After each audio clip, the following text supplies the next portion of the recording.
तो आज Valentine's day है, शुरुआत इसी से ही कर लेते हैं, बात इज़हार इश्क की कर लेते हैं। ये किस्सा भले ही 7 समंदर पार का है, लेकिन इसमें प्यार का असली फलसफा छिपा हुआ है।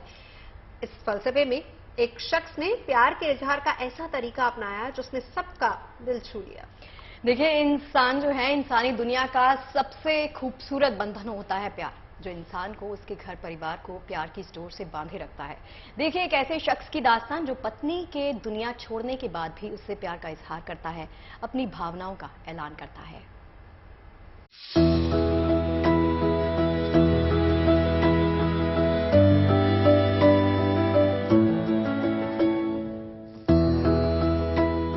जब मामला इश्क, प्यार, मोहब्बत का हो तो इजहार जरूरी हो जाता है। कोई फूल देकर, तो कोई उपहार देकर, तो कोई खत लिखकर हाल दिल बयां करता है।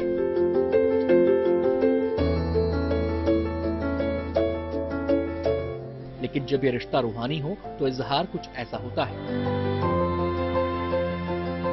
ब्रिटेन में किसान विंस्टन होप्स ने अपनी मरहूम पत्नी की याद में अपने खेत को ही हाल दिल बयां करने का जरिया बना दिया। विंस्टन की पत्नी जेनेट का अरसा पहले देहांत हो गया था, लेकिन ये तस्वीरें बताती हैं कि विंस्टन के दिल में जेनेट का प्यार अब भी आबाद है, फल फूल रहा है, बिल्कुल उसके इन खेतों की तरह। विंस्टन होप्स ने हजारों की तादाद में ओक ट्रीज लगाए हैं, लेकिन दिल की शेप का एक खेत उस ओर इशारा करता है जिस जगह विंस्टन की पत्नी का बचपन बीता था।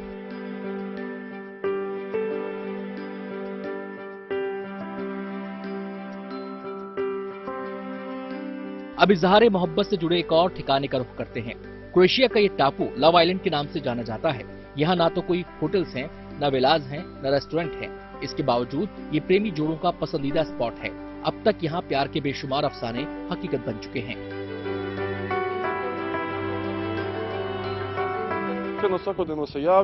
हर साल यहाँ लाखों फोटो खींचते हैं। ये आइलैंड कपल्स के बीच काफी मशहूर है।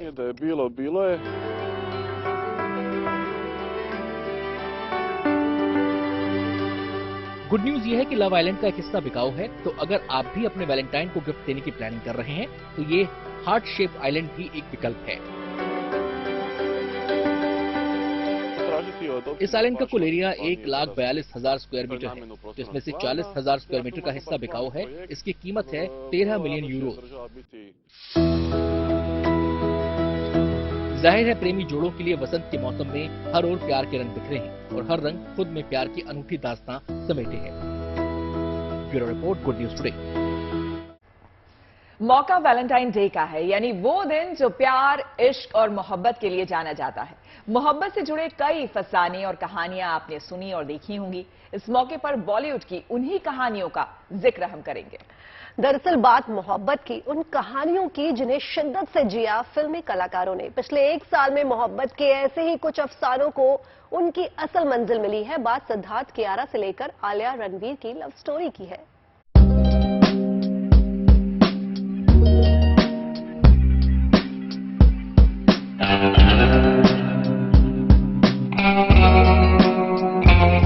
वैलेंटाइन डे का मौका हो तो बात मोहब्बत की लाजमी हो जाती है। बात उन कहानियों की जिन्हें शिद्दत से जिया जाता है। बात मोहब्बत के उन फसानों की जो महज फसाने नहीं रहे बल्कि उनको मंजिल भी मिली। आलिया रणवीर से होते हुए सिद्धार्थ कियारा तक हर लव स्टोरी कुछ कहती है। कियारा और सिद्धार्थ की मोहब्बत का अफसाना कुछ यूं गूंजा कि बातों, मुलाकातों, यारियों और दिलदारियों की सीढ़ियां चढ़ते चढ़ते मोहब्बत को उसकी असल मंजिल मिल गई। 7 फरवरी 2023 को ये दोनों धड़कते हुए दिल एक हो गए और जो कारवां एक छोटी सी मुलाकात से शुरू हुआ था वो शादी के बंधन तक जा पहुंचा। कियारा सिद्धार्थ की लव स्टोरी कुछ ऐसी ही रही। पहले दोस्ती, फिर प्यार, इजहार, इसके बाद दुनिया के सामने दोनों ने दबे अल्फाजों में ही सही लेकिन इकरार भी कर लिया और आखिरकार दोनों ने अपने रिश्ते पर शादी की मोहर लगा दी।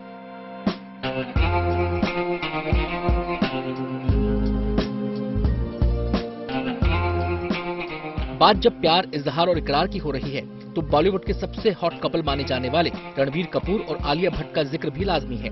दोनों ने एक दूसरे को लगभग 4 साल तक डेट किया और 14 अप्रैल 2022 को शादी कर सदा के लिए एक दूसरे का हाथ थाम लिया। रणवीर और आलिया की मुलाकात अयान मुखर्जी की फिल्म ब्रह्मास्त्र के सेट पर हुई थी और पहली मुलाकात में ही रणवीर आलिया को अपना दिल दे बैठे। जैसे जैसे फिल्म की शूटिंग आगे बढ़ती गई, प्यार परवान चढ़ता गया, वक्त गुजरा, प्यार गहरा होता गया और आखिरकार दोनों ने अपनी मोहब्बत को अंजाम तक पहुंचाने का फैसला भी कर लिया। खूबसूरत शेरवानी में क्रिकेटर केएल राहुल और दिलकश लहंगे में आथिया शेट्टी, हाथ में एक दूसरे का हाथ और हमसफर का साथ। शादी के बाद दोनों कुछ इसी मुस्कुराहट के साथ सामने आए। 23 जनवरी को दोनों ने शादी कर अपनी मोहब्बत के मुकम्मल होने का ऐलान कर दिया।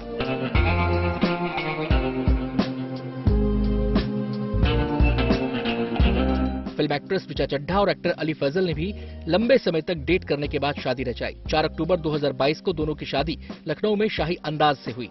यूं तो प्यार का कोई एक दिन मुकर्रर नहीं होता, लेकिन मौका वैलेंटाइन डे का है तो प्यार और इकरार की ये कहानियां लोगों को याद आ रही हैं। Bureau report, good news today.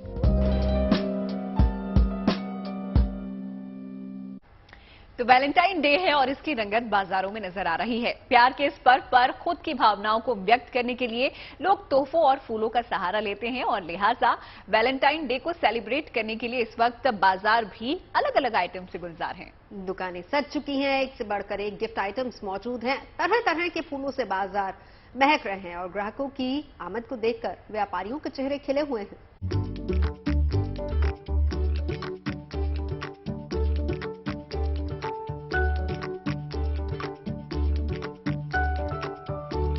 इस गिफ्ट शॉप में आज ग्राहकों की खूब भीड़ है। दुकानों में टेडी बियर के साथ साथ बहुत सारी ऐसी चीजें दिखाई दे रही हैं जो खास तौर पर एक दूसरे को गिफ्ट करने के लिहाज से तैयार की गई हैं।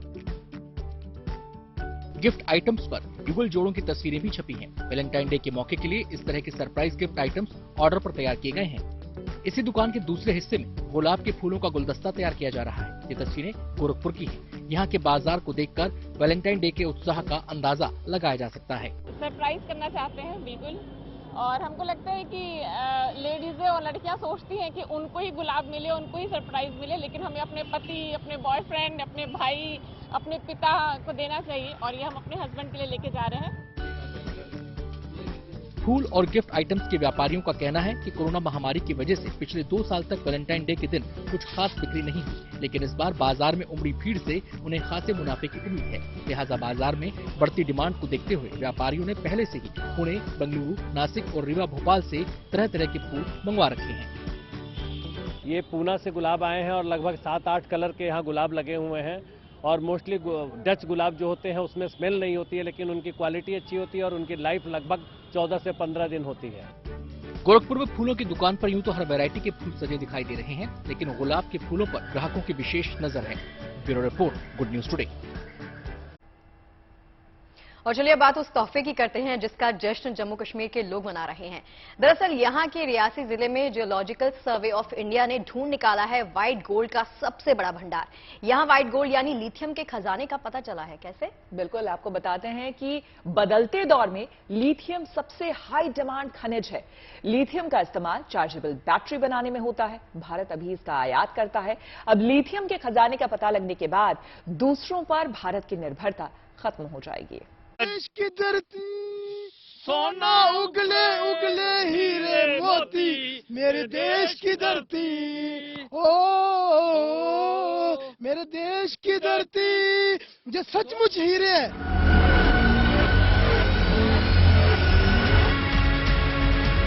जम्मू कश्मीर में रियासी जिले के सलाल हेमना ब्लॉक के लोगों का मन देशभक्ति के तरानों से लबालब है। उगले उगले हीरे मोती, मेरे देश की धरती। खुशी इतनी बड़ी कि इजहार करने के लिए एक दूसरे का मुंह मीठा किया जा रहा है, बधाइयां दी जा रही हैं। बात ही ऐसी है। रियासी जिले के सलाल हेमना ब्लॉक की पहाड़ी के गर्भ में इतने बड़े खजाने की खोज हुई है कि उससे रियासी जिले और जम्मू कश्मीर के साथ पूरे हिंदुस्तान की तकदीर बदल जाएगी। इन पहाड़ियों में व्हाइट गोल्ड कहे जाने वाले लिथियम का इतना बड़ा भंडार मिला है कि लिथियम का आयात हिंदुस्तान अब दुनिया के बड़े निर्यातकों की श्रेणी में सबसे आगे खड़ा हो जाएगा। इस समय मैं मौजूद हूं बिल्कुल ग्राउंड जीरो पर। ये सलाल का वही क्षेत्र है जहां पर लिथियम के भंडार मिले हैं। ये जो समूचा क्षेत्र आप देख रहे हैं, ये दरअसल यहाँ पर जो भारतीय भूवैज्ञानिक सर्वे है, जो सर्वेक्षण है, उनकी जो टीम्स आई हैं, उन्होंने काफी सालों तक यहाँ पर शोध किया और यहाँ पर कई बार सैंपल्स लिए गए और आखिरकार अब जो उसकी रिपोर्ट आई है उसके अनुसार यहाँ पर 5.9 मिलियन टन का जो लिथियम का भंडार है, यानी कि 59 लाख टन लिथियम के भंडार यहाँ पर मिले हैं। 59 लाख टन लिथियम का भंडार मिला है।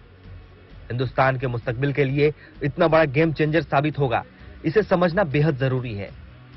दरअसल लिथियम का इस्तेमाल चार्जेबल बैटरी बनाने में होता है। मोबाइल और लैपटॉप के साथ ही इलेक्ट्रॉनिक कारों की बैटरी भी लिथियम से ही बनती है।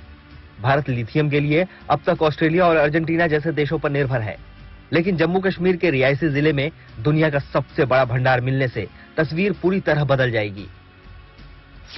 लिथियम का सबसे बड़ा भंडार चिली में है। चिली में लिथियम का 9.2 मिलियन टन का भंडार है। रियासी जिले में नए भंडार का पता लगने से हिंदुस्तान 5.9 मिलियन टन के साथ दूसरे नंबर पर आ जाएगा। तीसरे नंबर पर ऑस्ट्रेलिया है, जहां लिथियम का 5.7 मिलियन टन का भंडार है। चौथे नंबर पर अर्जेंटीना है, जहां 2.2 मिलियन टन का भंडार है। चीन 5वें नंबर पर है, जहां 1.5 मिलियन टन का भंडार है। और छठे नंबर पर अमेरिका है, जहां 0.9 मिलियन टन का भंडार है। इन आंकड़ों को देखने के बाद आपको अंदाजा लग गया होगा कि रियासी जिले के लोग क्यों इस कदर जश्न में डूबे हुए हैं। रियासी जिला अचानक ही दुनिया के नक्शे पर हाईलाइटेड हो गया है। आने वाले दिनों में यहाँ की तस्वीर पूरी तरह बदल जाएगी।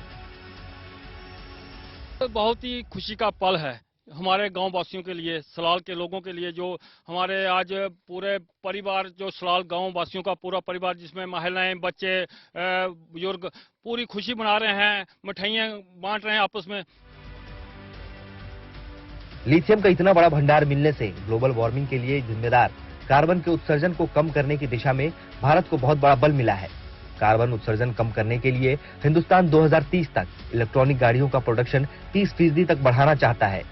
जाहिर है, इलेक्ट्रॉनिक गाड़ियों में इस्तेमाल होने वाली बैटरी के लिए लिथियम आयात करने की टेंशन खत्म हो चुकी है। जो लक्ष्य है भारत सरकार का कि 2030 तक पेट्रोल और डीजल कारों की जो संख्या है वो बहुत कम की जाए और इलेक्ट्रिक व्हीकल्स पर बल दिया जाए, उस सपने को भी पूरा होने में जो है काफी मदद मिलेगी अब लिथियम के भंडार मिलने से। जियोलॉजिकल सर्वे ऑफ इंडिया के विशेषज्ञों ने पिछले साल इस इलाके में सैंपलिंग का काम शुरू किया था। कई महीनों की कड़ी मशक्कत के बाद जीएसआई को कामयाबी मिल चुकी है, लेकिन अभी ये शुरुआती चरण है। यहाँ लिथियम निकालने और उसका इस्तेमाल करने तक अभी कई और चरणों से होकर वैज्ञानिकों को गुजरना होगा। सरकार ने अभी G3 स्टडी की रिपोर्ट सौंपी है। G2 एडवांस स्टडीज और फिर G1 स्टडीज होना अभी बाकी है। G1 स्टडी कंप्लीट होने के बाद ऑक्शन किया जाएगा और उसके बाद खनन का काम शुरू होगा। बहरहाल सबसे बड़ी चुनौती पार हो चुकी है। व्हाइट गोल्ड खजाने की खोज हो चुकी है। बाकी का काम तो अपने आप ही चरणबद्ध तरीके से पूरा हो जाएगा। साफ है कि तेजी से तरक्की कर रहे हिंदुस्तान को कुदरत ने लिथियम के भंडार के रूप में एक नायाब तोहफा दिया है। जम्मू कश्मीर के रियासी से Sunil ji Bhatt, good news today. चलिए अब बात टॉपर्स के गांव की कर लेते हैं। ये गांव है बिहार के गया में। इसे हम टॉपर्स का गांव इसलिए कह रहे हैं क्योंकि इस गांव के बच्चों ने जेईई में अपना परचम लहरा दिया है। और एक दो नहीं बल्कि करीब 100 बच्चे ऐसे यहां पर हैं जिन्होंने जेईई में अपना परचम लहराया। किसी ने मेंस में झंडा गाड़ा है तो कोई एडवांस में सफल हुआ है। ये कहानी गया के पटवा टोली गांव की है, देखिए। ये जुनून, ये जज्बा ही इस गांव की पहचान है। गया का पटवा टोली गांव टॉपर्स का गांव है, इंजीनियर्स का गांव है। यहाँ के बच्चों ने इस साल भी जेईई मेंस और एडवांस की परीक्षा में पटवा टोली का नाम रोशन किया है। इस साल इस गांव के 45 बच्चों ने जेईई मेंस की परीक्षा पास की है, जबकि 38 ने एडवांस में बाजी मारी है। नोट्स का बहुत ज्यादा इम्पोर्टेंस था। टीचर जो पढ़ाते थे हम लोग को उस नोट से ही बहुत सारा क्वेश्चन मिला था हम लोग को, और उसी को बार बार रिपीट करते थे। दरअसल पटवा टोली गांव में बच्चों के बीच एक अनूठी रवायत चली आ रही है। यह सीनियर्स जूनियर्स को पढ़ाते हैं, टिप्स देते हैं। बच्चों को ग्रुप स्टडी की आदत है। यही परंपरा इस गांव के युवाओं की कामयाबी का आधार है। यहाँ का सिस्टम देखिए कुछ इस तरह है, जैसे जो सीनियर है वो जूनियर्स को पढ़ाते हैं और उसके बाद क्या होगा, जो वहाँ पर पढ़ चुके होंगे वो अपने जूनियर्स को पढ़ाते हैं और ऐसे ही सिलसिला चलते रहता है। और जो जैसे मान लीजिए कुछ सीनियर्स को नहीं आता है जो चीज़, वो सीनियर से जाकर कंसल्ट करते हैं, उसके बाद यहाँ पर अच्छे से बता देते हैं। 45 बच्चे उत्तीर्ण हुए थे यहाँ ब्रिक्स विद द चेन से, जिसमें 38 बच्चे क्वालिफाई हो गए हैं एडवांस के लिए, और इसमें से 20 बच्चे का 90 परसेंटाइल से ऊपर आया है, जो कि एक बहुत अच्छा रिजल्ट है। और हम लोग निःशुल्क सेवा यहाँ पे दे रहे हैं IIT जेईई के लिए, नीट के लिए, तो इस बार अच्छा रिजल्ट रहा। जाहिर है ये गांव पूरे देश के लिए मिसाल है। कामयाबी के लिए संसाधन की नहीं, कड़ी मेहनत और इच्छा शक्ति की जरूरत होती है। पटवा टोली को ही देखिए, यहाँ किताबें बच्चों की हमजोली हैं और सीनियर्स उन्हें कामयाबी की राह दिखाते हैं। Bureau report, good news today. और अब बात कर लेते हैं स्पेस ऑन व्हील्स की। अब शिक्षा का दायरा सिर्फ किताबों तक ही सिमट कर नहीं रह गया है, बल्कि किताबों के बाहर भी एक दुनिया है जहां कल्पना के रंग है। यहां जितना चाहें आप अपनी सोच का दायरा बढ़ा सकते हैं। जी हाँ, और विज्ञान की मदद से नई तकनीक को गढ़कर अपनी सोच को आकार भी दे सकते हैं। और इसी मकसद से ओडिशा के भुवनेश्वर में स्पेस ऑन व्हील प्रदर्शनी लगाई गई है, जिसके जरिए स्कूली बच्चों को विज्ञान के क्षेत्र में काफी कुछ नया सीखने को मिला।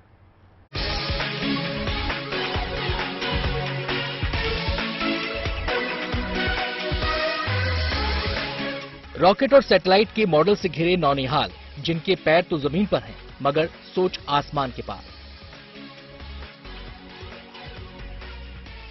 विज्ञान की शिक्षा के प्रचार और प्रसार के लिए ओडिशा के भुवनेश्वर में एक प्रदर्शनी का आयोजन किया गया, जहां स्कूली बच्चों को आसान तरीके से साइंस के बेशकीमती सबक सीखने को मिले। 3 दिनों तक चली इस विज्ञान प्रदर्शनी को स्पेस ऑन व्हील नाम दिया गया।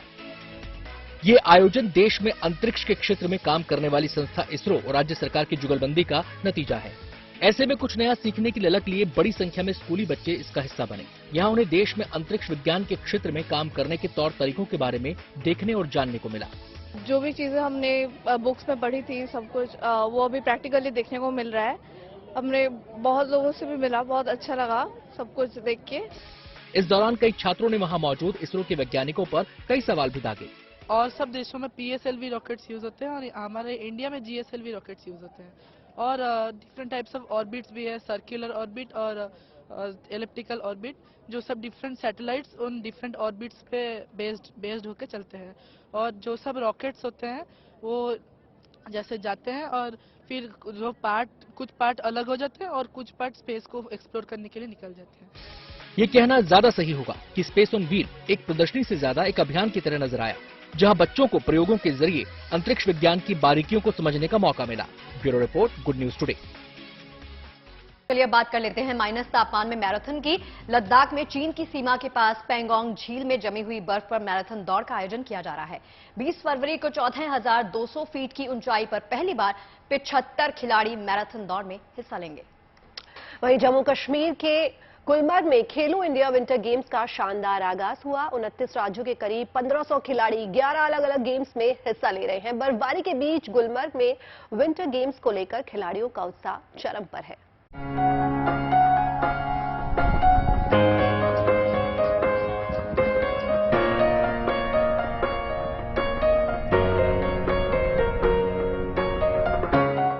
भारत लद्दाख में इतिहास रचने जा रहा है।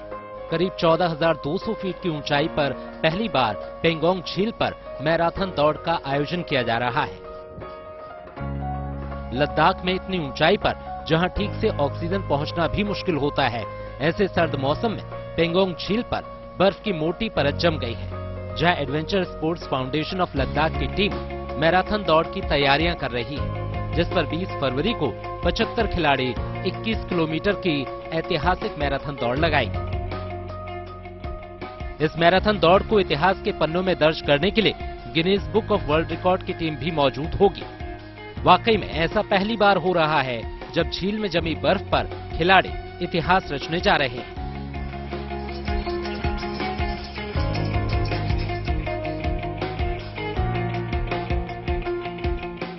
ये तो हुई झील पर मैराथन दौड़ की बात।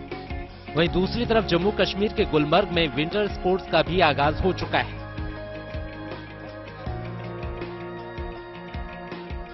खेलो इंडिया विंटर गेम्स में कलाकारों ने शानदार प्रस्तुति दी और दर्शकों का दिल जीत लिया।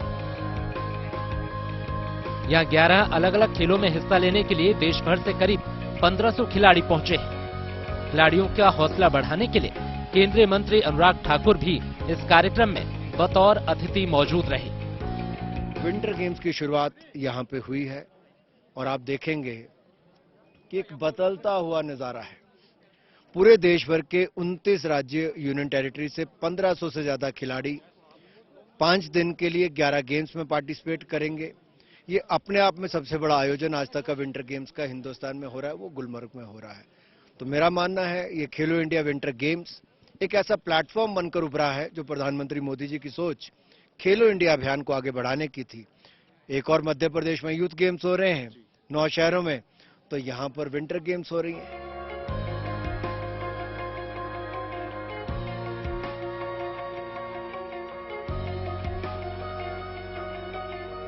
4 दिन तक ये चलने वाला जो विंटर गेम्स है, ये आगे आने वाले जो खिलाड़ी हैं, ये आगे आने वाला जो टूर्नामेंट है उसके लिए बहुत इंपॉर्टेंट होने वाला है। देखिए, सरकार की भी उम्मीद और सरकार की स्कीम को लेकर आने का जो आइडिया था वो ये था कि हम विंटर जो ओलंपिक्स होता है वहां पर हमारे पास ऐसे टैलेंट हो जिनको हम यहां से तराशें, उनको निकालें और हमारा जो पार्टिसिपेशन है विंटर ओलंपिक्स में वो बेहतर हो सके।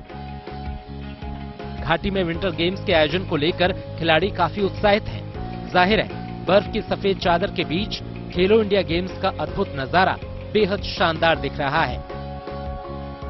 लद्दाख से आशुतोष और गुलमर्ग से नितिन श्रीवास्तव के साथ bureau report, good news today.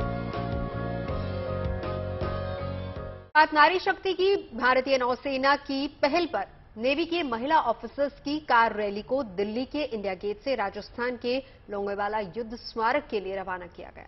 आपको बता दें कि नौसेना प्रमुख एडमिरल आर हरिकुमार के हरी झंडी दिखाने के साथ ही महिला ब्रिगेड मिशन पर चल पड़ी। नौसेना में करियर बनाने के लिए लड़कियों को जागरूक करने के मकसद से शुरू की गई ये कार रैली 12 दिनों की यात्रा के दौरान 2300 किलोमीटर का सफर तय करेगी।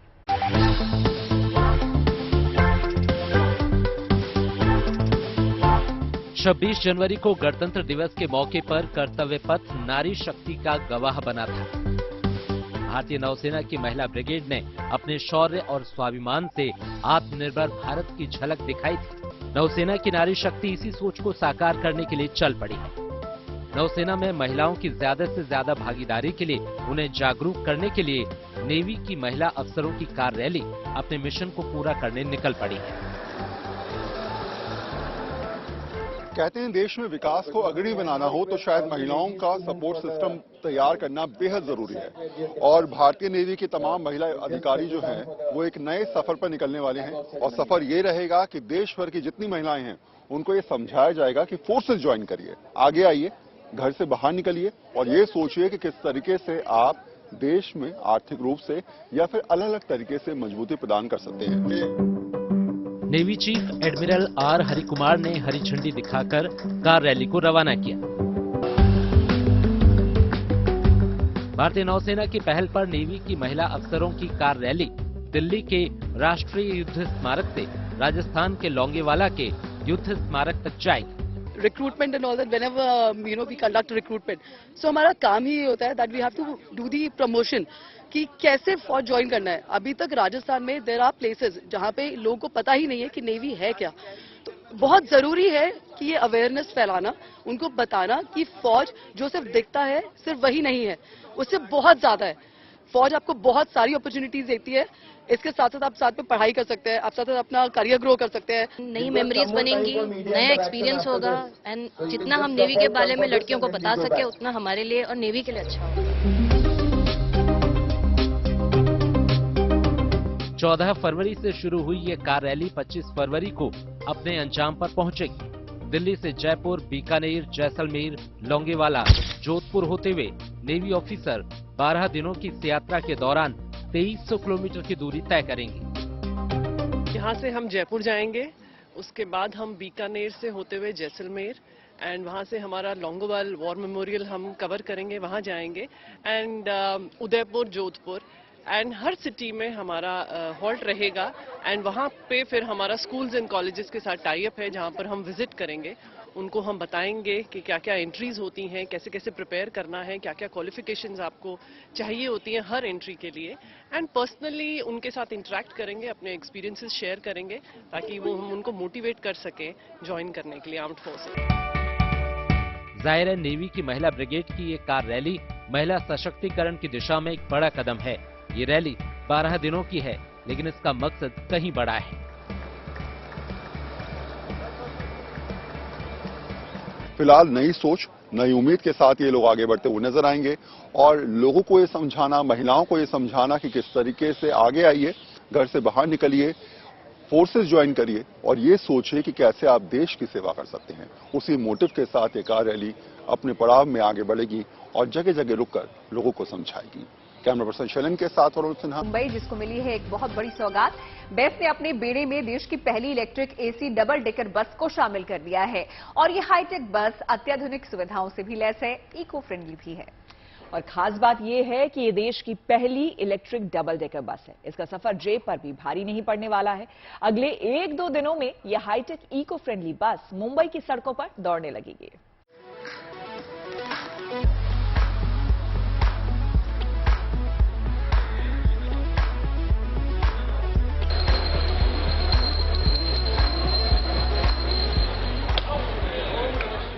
धार्मिक रस्मों के साथ विधिवत पूजा अर्चना के बाद मुंबईकरों को मिल गई देश की पहली electronic air condition double decker bus की सौगात। बेस्ट की ये बसें जल्द ही मुंबई की सड़कों पर दौड़ने वाली हैं। इस तरह की एसी डबल डेकर बसों को अब तक आपने लंदन और न्यूयॉर्क जैसे शहरों की सड़कों पर दौड़ते देखा होगा, लेकिन अब ये बसें बेस्ट के बेड़े में शामिल हो चुकी हैं। अगले 1-2 दिन में ये मुंबई की सड़कों पर दौड़ती नजर आएंगी। यात्रियों के लिए इस बस में तमाम सुविधाएं दी गई हैं। क्लीन एनर्जी वाली इस बस में सीट बेल्ट की सुविधा है। ये बसें सीसीटीवी कैमरे से लैस हैं। महिलाओं की सुरक्षा के लिए पैनिक बटन लगे हैं। यात्रियों के मनोरंजन के लिए इसमें स्पीकर लगे हुए हैं। इसमें एक साथ 65 लोग बैठकर यात्रा कर सकते हैं। एक बार में 90 से 95 लोग इसमें सफर कर सकते हैं। इसका न्यूनतम किराया 5 किलोमीटर के लिए 6 रुपया है। बेस्ट ने स्विच कंपनी को ऐसे 200 बसों का टेंडर दिया है। फरवरी महीने में ऐसी 5 बसें मुंबई की अलग अलग रूटों पर दौड़ती नजर आएंगी। मार्च महीने के अंत तक 20 डबल डेकर इलेक्ट्रॉनिक बसें मुंबई की सड़कों पर उतर जाएंगी। ये बसें भारत सरकार के नेशनल क्लीन एयर प्रोग्राम के तहत मुंबई की सड़कों पर उतारी जा रही हैं। ये बसें पूरी तरह प्रदूषण रहित हैं। एक बार फुल चार्ज होने के बाद ये 120 से 140 किलोमीटर तक का सफर आसानी से तय कर सकती है। इसको चार्ज करने के लिए 80 से 90 मिनट का समय लगेगा। ये बसें पूरी तरह अत्याधुनिक सुविधाओं से लैस है। इसमें 2 एंट्रेंस की व्यवस्था है। दूसरी मंजिल पर जाने के लिए 2 स्टेयरकेस हैं। यात्री इसमें डिजिटल मोड के जरिए पेमेंट कर सकते हैं। यात्रियों को अत्याधुनिक सुविधाएं देने के साथ ही ऐसी बसें प्रदूषण को कम करने में भी काफी कारगर साबित होगी। बेस्ट की बसों में रोजाना करीब 35 लाख लोग सफर करते हैं। बेस्ट का टारगेट है कि साल 2026 तक उसके बेड़े में सारी बसें पॉल्यूशन फ्री हो जाएं। यही वजह है कि बेस्ट ने 2026 तक 10,000 डबल डेकर एसी इलेक्ट्रिक बसों को अपने बेड़े में शामिल करने का लक्ष्य निर्धारित किया है। साफ है कि मुंबईकरों को धीरे धीरे खटारा बसों से मुक्ति मिलने वाली है और वो भविष्य में सुख सुविधाओं के साथ पुरसुकून यात्रा कर पाएंगे। मुंबई से देव कोटक, गुड न्यूज टुडे। देखिए, इश्क का तो पता नहीं, पर जो तुमसे है वो और किसी से नहीं। मैं चाय की बात कर रही हूँ। अरे यार, कंफ्यूज करते हो, मुझे लगा मुझे देख के बोल रहे हो। देखिए, प्यार करने वालों का दिन है, तो मेरा ये मानना है कि प्यार किसी शख्स से नहीं बल्कि शख्सियत से होता है जो आपको प्रभावित कर जाए। वैसे मुझे शख्स के साथ भी है। गुड शगुफ्ता, बड़ी गहरी बात की है। वैसे बात एक और भी है कि प्यार का ना कोई दिन नहीं होता। और मेरा तो दीपिका ये मानना है और सीधा सा फंडा है कि दिल को जो अच्छा लगे वही वैलेंटाइन है। बिल्कुल। अच्छा, तो चलो फिर हैप्पी वैलेंटाइन। कल मिलेंगे चाय पर चर्चा में।